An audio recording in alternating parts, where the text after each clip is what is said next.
Ever look at your kitchen and think, I didn't make this mess, it just appeared, probably to judge me? Yeah, kitchens are sneaky like that.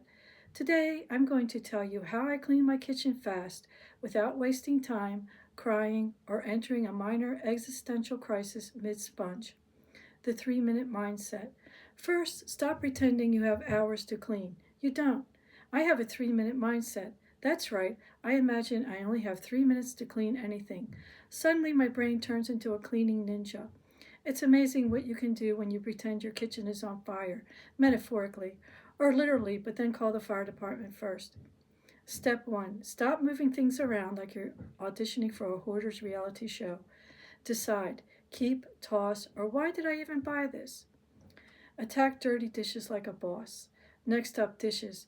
Don't just stare at them or they'll judge you. Dirty dishes are like tiny, passive aggressive roommates. They get louder the longer you ignore them.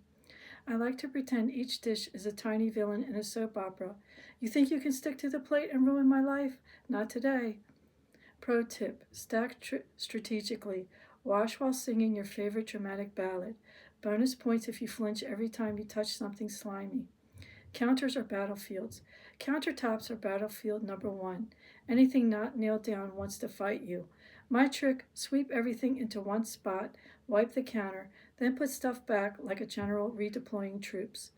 If crumbs could talk, they'd probably say, we surrender, but only until tomorrow. Appliances need quick wins too. Microwave, toaster, fridge handle, people forget these spots. I give each appliance a 10-second power clean. Quick swipe, little elbow grease, done. My microwave is officially cleaner than my phone screen, and my phone judges me every day for it. Floors without drama. Floors. Nobody wants to mop for 40 minutes, so here's my secret. I sweep like a speed demon, then do a quick damp mop only on visible mess zones.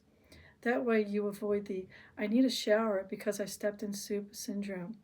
It's like giving your floor a tiny spa day while you secretly plot your next snack raid. Trash and recycling like a pro. Empty trash and recycling last, not first. Why?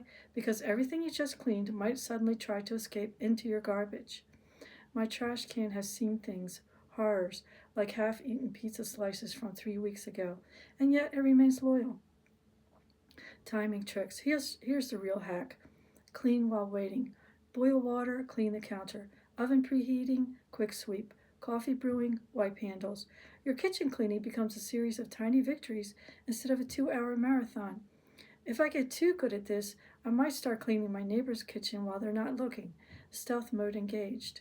Reward yourself. Finally, don't forget to reward yourself. A clean kitchen deserves a little celebration. Maybe a snack, maybe a victory dance, maybe both while humming a dramatic theme song. Even your dishes will applaud quietly. They're small but polite.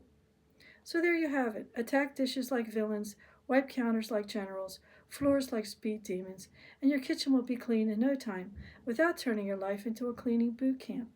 Hit that subscribe button for more ridiculous life-saving hacks and sarcastic wisdom. Your future self and your dishes will both thank you politely.